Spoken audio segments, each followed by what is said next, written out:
Hola, ¿qué tal? Bueno, vamos a continuar con la segunda parte de abdomen. En este video vamos a tratar venas, arterias y linfáticos del abdomen.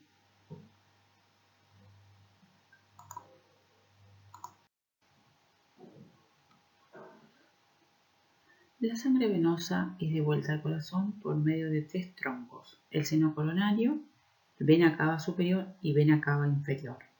La vena cava superior es el tronco colector de las venas de la parte supradiafragmática del cuerpo. Decíamos que está constituida por la unión de las dos venas troncos brachiocefálicas derecha e izquierda. La vena cava inferior va a ser el tronco colector de toda la sangre venosa de la parte subdiafragmática del cuerpo. Antes de profundizar con la vena cava inferior, vamos a hablar de la vena ilíaca interna y vena ilíaca externa. La vena ilíaca externa es continuación de la vena femoral a la altura del ligamento inguinal. Asciende medialmente al psoas mayor y termina al unirse con la vena ilíaca interna. Recibe las venas epigástricas inferior y circunfleja ilíaca profunda. La vena ilíaca interna va a tener ramas viscerales y ramas parietales. Las ramas viscerales se anastomosan alrededor de las vísceras intrapélvicas, donde forman densos plexos venosos. Las venas ilíacas comunes, o bien llamadas primitivas, están constituidas por la unión de las venas ilíacas externas e internas. Las ilíacas comunes convergen y se unen a la derecha de la columna vertebral, a la altura de la mitad superior de la quinta vértebra lumbar, para formar la vena cava inferior. La vena cava inferior es una vena que presenta una longitud de 22 centímetros aproximadamente. Asciende al principio verticalmente hasta la altura de la primera vértebra lumbar. Se inclina entonces hacia la derecha para penetrar en un surco que ella misma excava en la cara diafragmática del hígado. En la porción superior de este surco, la vena cava inferior recibe las grandes venas hepáticas. Se dobla anteriormente y a la izquierda atraviesa el diafragma y desemboca en la pared inferior del atrio, o bien llamada aurícula derecha. En la cavidad abdominal, la vena se relaciona posteriormente con el pilar derecho del diafragma. En el diafragma, unida al borde del orificio tendinoso que ella misma atraviesa. En el tórax, situada entre el diafragma y la cara inferior del pericardio.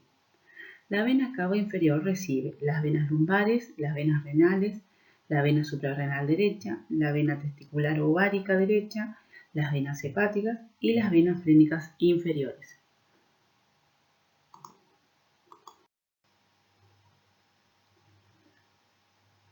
Sistema de la vena porta. La vena porta es una vena que mide aproximadamente 10 centímetros de longitud, 15 milímetros de diámetro. Es el tronco que conduce al hígado la sangre venosa de todas las porciones subdiafragmáticas del tubo digestivo, del vaso y del páncreas. Se surge de la unión de tres venas voluminosas: la mesentérica superior, la esplénica y la mesentérica inferior. La vena porta, bien propiamente dicha, procede entonces de la unión de la vena mesentérica superior con la vena esplénica. La vena esplénica, a su vez, va a recibir a la vena mesentérica inferior. Esta unión va a estar dada en el ángulo recto posterior al cuello del páncreas. Los afluentes de la vena porta son la vena gástrica izquierda, la gástrica derecha, la vena pancreático-duodenal superior posterior. La vena porta se divide en el porta hepático en dos ramas terminales, derecha e izquierda. La derecha, que va a estar dada para la segmentación hepática de 5 a 8, y la izquierda para la segmentación hepática de 1 a 4. El hígado también recibe de los órganos vecinos pequeñas vénulas que terminan por medio de una red capilar, de la misma manera que la vena porta, y que se denominan vena porta accesorias.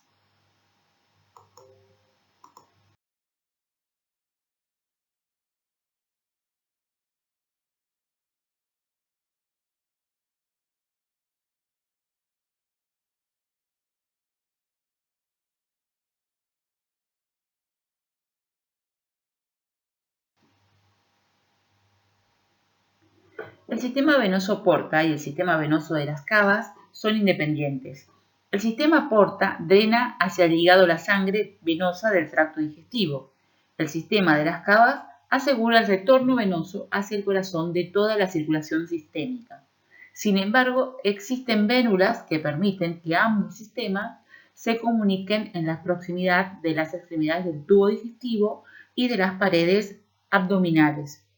Son las anastomosis porta-cavas que pueden adquirir un gran desarrollo cuando el sistema porta no permite el paso de sangre del intestino al hígado o a través de este.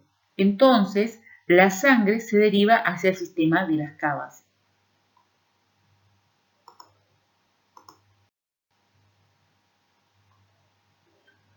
Tres variedades de anastomosis portacavas. Vamos a tener las anastomosis digestivas, esofágicas, rectales.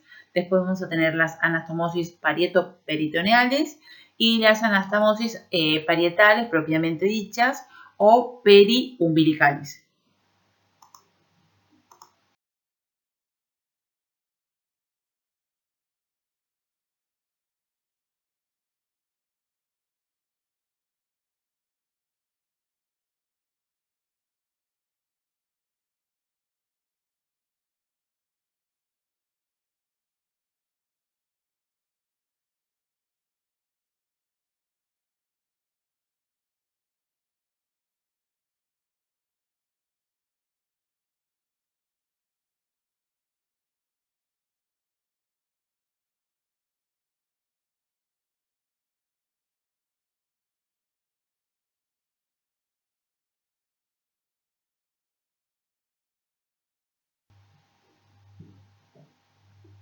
La aorta es el tronco de origen de todas las arterias del cuerpo.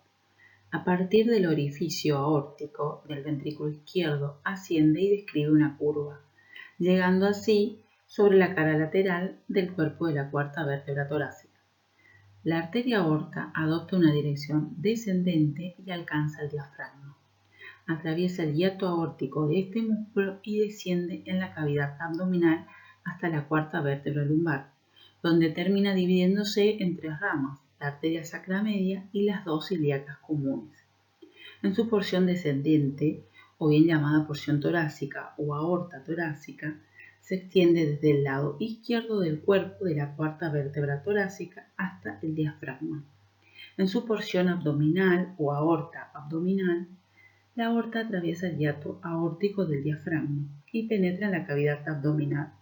Por este mismo orificio pasan posterior a la aorta el conducto torácico y a veces la raíz medial de la vena ácidos. En el abdomen la aorta desciende verticalmente, su eje no está situado en la línea media sino un poco desviado a la izquierda y termina a la altura de la cuarta vértebra lumbar. Para repasar un poco las ramas del arco de la aorta: el tronco brachiocefálico, la carótida común izquierda, subclavia izquierda, arteria tiroidea ina. Ramas de la aorta torácica, ramas viscerales y ramas parietales. Dentro de las ramas viscerales tenemos a las arterias bronquiales, arterias esofágicas, arterias mediastínicas, y dentro de las ramas parietales, arterias intercostales posteriores.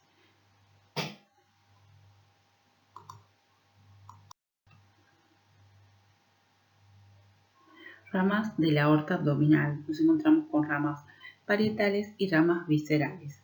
Dentro de las ramas parietales vamos a tener a las arterias lumbares y a las arterias frénicas inferiores. Las arterias lumbares son 5 a cada lado. Las 4 primeras nacen de la cara posterior de la aorta y la quinta se desprende de la arteria sacra media.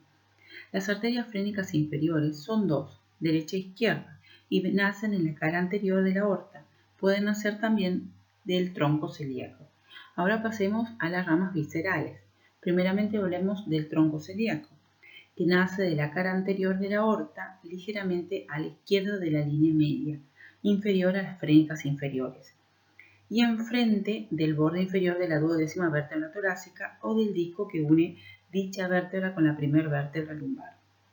El tronco celíaco se va a encontrar rodeado por ganglios, nervios del plexo celíaco y por nódulos linfáticos. Este tronco celíaco se divide en tres ramas: la gástrica izquierda, la hepática común y la arteria esplénica. La arteria esplénica es la más voluminosa de estas tres ramas. Después, a la gástrica izquierda la pueden encontrar también con el nombre coronaria estomática. La hepática común se va a dar dos ramas terminales, que es la hepática propia y la gastroduodenal. La hepática propia, que después se va a terminar dividiendo en una derecha y una izquierda. Y muchas veces la derecha va a dar a la arteria cística, o bien la arteria cística nace directamente de la hepática propia. Seguidamente vamos a descender y nos encontramos con la arteria mesentérica superior.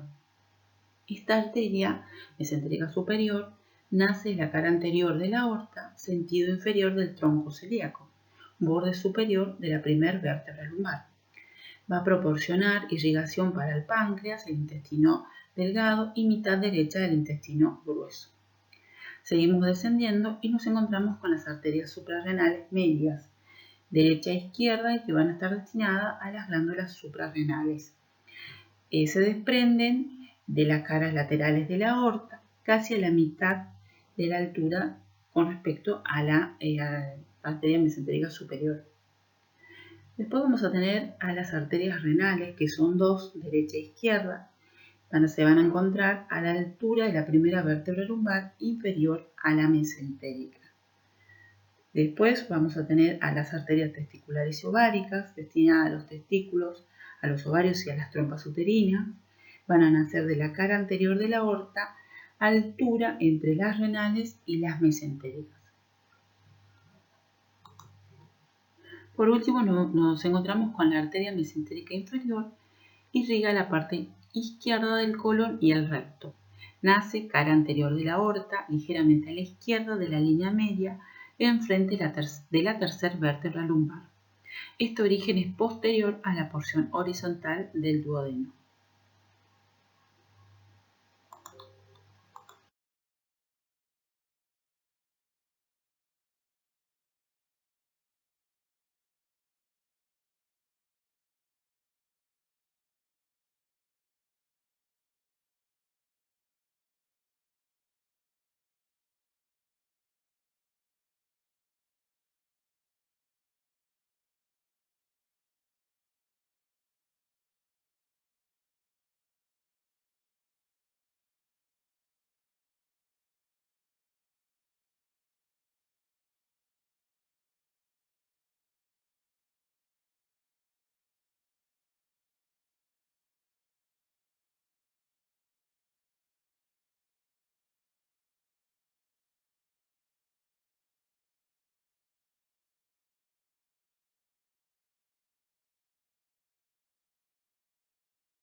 Con esta imagen que vemos aquí, que es en plano sagital de la columna vertebral, nos permite contabilizar los cuerpos vertebrales. Entonces así ubicamos dónde es el punto en donde nace el tronco celíaco. Comencemos. L5, L4, L3, L2, L1, y acá nos encontramos con el cuerpo vertebral de la duodécima vértebra torácica. Entonces decíamos que ahí, y a nivel del disco de la primera vértebra lumbar, teníamos la presencia del tronco celíaco, que daba sus ramas gástrica izquierda, hepática común y la arteria esplénica. Seguidamente vamos a tener a la arteria mesentérica superior en la cara anterior de la aorta abdominal. Entre el tronco celíaco y arteria mesentérica superior, hacia las laterales, nos encontraríamos con las arterias suprarrenales medias. las arterias renales, tenemos acá la derecha y la izquierda. Después las testiculares estarían a este nivel, naciendo a este nivel, y esta que vemos acá es la arteria mesentérica inferior. A este nivel ya vamos a estar al nivel de L4. Entonces la aorta abdominal se termina dividiendo en la arteria ilíaca común derecha y ilíaca común izquierda.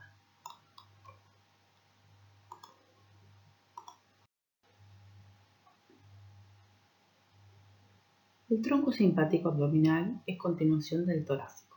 Penetra en el abdomen, a cada lado discurre entre el pilar del diafragma y el ligamento arqueado medial y se extiende hasta el promontorio, donde a su vez tiene continuidad con el simpático pélvico.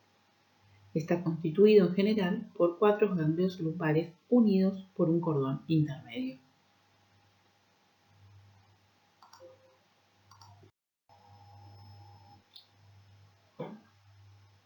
El plexo celíaco, o bien llamado plexo solar, es un plexo nervioso muy importante situado alrededor de los orígenes del tronco celíaco y de la arteria mesentérica superior. Esta decíamos que se encuentra ubicada en el borde inferior de la 12ª vértebra torácica y borde superior de la primera vértebra lumbar. El plexo celíaco está ubicado anterior a la arteria aorta. Superiormente se encontraría el espacio comprendido entre el hiato aórtico del diafragma, inferior con respecto a las arterias renales, y lateralmente estarían ubicadas las glándulas suprarrenales. El plexo celíaco presenta los siguientes elementos: ganglios, ramos nerviosos aferentes y eferentes, o bien llamados periféricos. Dentro del grupo de los ganglios se distinguen 3 pares: los ganglios celíacos semilunares, los ganglios mesentéricos superiores, los ganglios aórticos renales. Los ganglios celíacos están situados a la derecha e izquierda de la aorta, frente al tronco celíaco. Los ganglios mesentéricos superiores, situados a ambos lados del origen de la arteria mesentérica superior e inferiormente a esta. Los ganglios aórticos renales son anteriores al origen de las arterias renales, a altura de la primera vértebra lumbar, inferior a la mesentérica. De las ramas eferentes o periféricas del plexo celíaco nacen plexos secundarios que se distribuyen por todos los órganos del abdomen siguiendo el trayecto de las ramas de la arteria aorta abdominal. Entonces vamos a tener plexos frénicos, plexos suprarrenales, plexo celíaco, plexo mesentérico superior, plexos renales, plexos intermesentérico y plexo mesentérico inferior.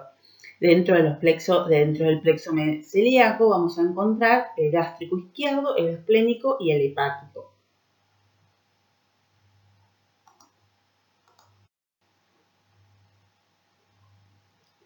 El plexo hipogástrico superior, o bien llamado esplénico pélvico, está formado por 3 raíces, 2 laterales y una media.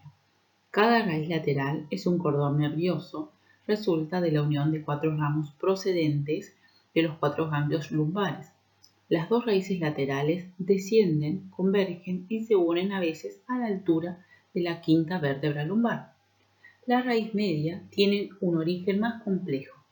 Está formada por delgados ramos nerviosos que nacen del plexo mesentérico inferior, descienden anteriormente a la aorta, se comunican entre sí y se unen a las raíces laterales. A la altura de la 5ª vértebra lumbar, las raíces del plexo hipogástrico superior a veces se unen en un solo tronco, el nervio presacro, que en realidad suele ser prelumbar. Sin embargo, es más frecuente que se presente en forma de 2 cordones nerviosos, las raíces laterales, unidos entre sí por un plexo intermedio, la raíz media, constituyendo así el plexo.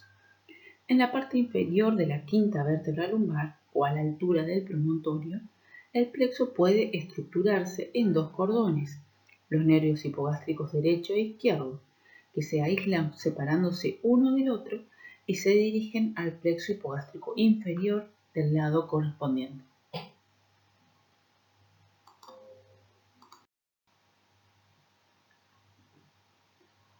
Nódulos linfáticos del abdomen, divididos en linfáticos parietales y viscerales. Los nódulos linfáticos parietales se dividen a su vez en nódulos linfáticos de la pared anterolateral del abdomen y los nódulos linfáticos lumbares abdominos aórticos. Estos se dividen en izquierdos y en derechos. Los nódulos linfáticos izquierdos constituyen los grupos preaórticos, laterales y posaórticos, situados junto a la aorta. Serían estos. Después, los nódulos linfáticos lumbares, ubicados a la derecha de la aorta, y se dividen en nódulos linfáticos precava, poscava y laterales. Los nódulos linfáticos lumbares van a recibir los vasos eferentes de los nódulos linfáticos ilíacos comunes, los linfáticos del testículo, del ovario, la mayor parte de los linfáticos de la trompa y del cuerpo del útero, los del riñón y la glándula suprarrenal del lado correspondiente. Después vamos a tener a los nódulos linfáticos viscerales. A esto vamos a tener entonces los nódulos linfáticos gástricos izquierdo, nódulos linfáticos esplénicos y hepáticos. Los vasos que reciben son los vasos linfáticos del estómago, del vaso, del páncreas, del intestino delgado, del intestino grueso y una porción de los linfáticos del hígado. Después vamos a encontrarnos con los nódulos linfáticos mesentéricos superior e inferior, que ustedes ya en los próximos temas van a empezar a hablar de estos. Lo van a ver, y este nódulo linfático recibe los nódulos linfáticos dispuestos a lo largo de las arterias mesentéricas superior e inferior y de sus ramificaciones.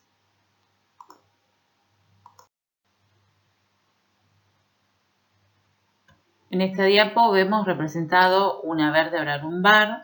Entonces vamos a tener hacia anterior la aorta y hacia el corrido hacia la izquierda vamos a tener representada la vena cava inferior. Lo que trata de representar este esquema son los nódulos linfáticos lumbares izquierdos y derechos, como para que vean la representación y cómo están agrupados.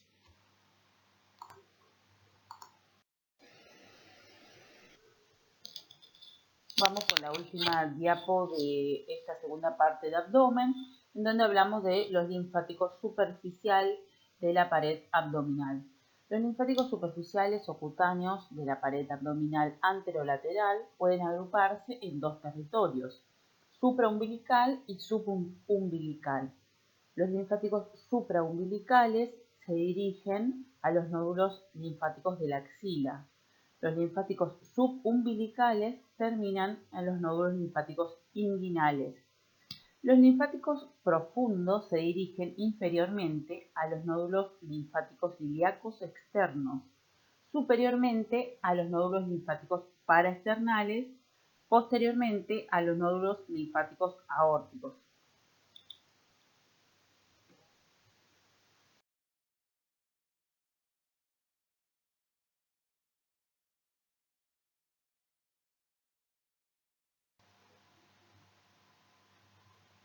Bueno chicos, muchas gracias por su atención y sepan que deben complementar con la bibliografía. Y nos vemos en el próximo video.